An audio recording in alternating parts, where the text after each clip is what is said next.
பெருமையை அறிக்கையிட்ட தாவீதின் ஜெபம் என்ற தலைப்பின் கீழாக இன்றைக்கு நாம் பார்க்க போகின்றோம். சாத்தானானவன் தாவீதை இஸ்ரவேல் தேசத்தில் மக்கள் தொகை எவ்வளவு, மக்களின் எண்ணிக்கை எவ்வளவு என்று எண்ணுவதற்கு ஏவிவிட்டான் என்று வேதாகமத்தில் ஒரு நிகழ்வு இருக்கின்றது. ஒரு நாட்டின் ராஜா தன்னுடைய மக்களின் தொகையை, மக்களின் எண்ணிக்கையை தெரிந்து கொண்டால் அவருக்கு பெருமை வரும் அல்லவா, இல்லையா? ஆம். ஏனென்றால் ஒரு யுத்தத்துக்கு போகிறோம் அப்படின்னா இத்தனை லட்சம் யுத்த வீரர்கள் நம்மிடத்தில் இருக்கிறார்கள் என்றால் நாம் சாதித்து விடுவோம், வென்று விடுவோம் என்ற பெருமை இருக்கும் அல்லவா? நிச்சயமாக இருக்கும். அதனாலேயே இஸ்ரவேல் மக்களை எந்த ராஜா வந்தாலும் ஆண்டவர் சொல்லாமல் இஸ்ரவேல் தேசத்தின் மனிதர்களை லெக்கம் பார்க்க கூடாது, ஆண்டவர் சொன்னால்தான் செய்ய வேண்டும் என்ற சட்டத்தை ஆண்டவர் மோசேயின் காலத்திலேயே கொடுத்திருந்தார். ஆனால் சாத்தானின் ஏவுதலினால் பெருமையை தேடின தாவீது தன்னுடைய மக்களின் தொகை எவ்வளவு என்று எண்ணுவதற்கு சாத்தானுக்கு அனுமதி கொடுத்து விட்டார். எத்தனை லட்சம் பேர் வந்தார்கள் என்று நான் வசனம் வாசிக்கின்றேன், நாம் தெரிந்து கொள்ளலாம்.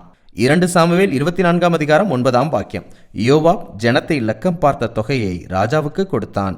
இஸ்ரவேலிலே பட்டயம் உருவத்தக்க யுத்த சேவகர் 8 லட்சம் பேர் இருந்தார்கள். யூதா மனுஷர் 5 லட்சம் பேர் இருந்தார்கள்.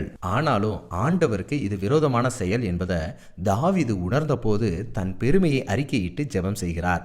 2 சாமுவேல் 24 அதிகாரம் 10 இவ்விதமாய் ஜனங்களை எண்ணின பின்பு ராஜாவின் இதயம் அவனை வாதித்தது. அப்பொழுது தாவீது கர்த்தரை நோக்கி, நான் இப்படி செய்ததினாலே பெரிய பாவம் செய்தேன்.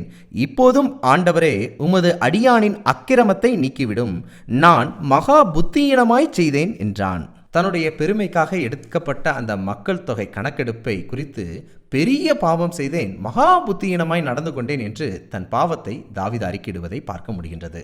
கிறிஸ்துவுக்கு பிரியமானவர்களே, நாமும் நம்முடைய வாழ்க்கையில் அநேக காரியங்களை குறித்து பெருமை பேசக்கூடிய நபர்களாக, பெருமையாக நினைக்கக்கூடிய நபர்களாக கூட இருக்கிறோம்.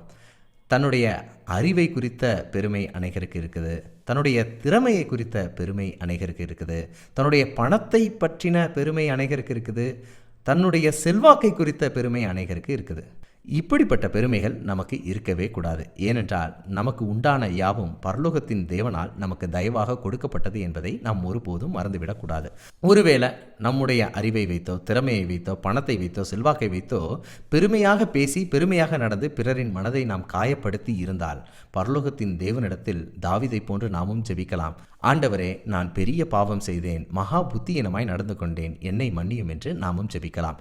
இப்படி ஜெபிக்கும் போது நம்முடைய பாவமும் மன்னிக்கப்படும், நம்முடைய பெருமையும் நம்மை விட்டு அகன்று போகும். இந்த காணொளி பார்த்து கொண்டிருக்கிற யாவருடைய இதயத்திலும் உள்ள பெருமை அகன்று போக கடவது.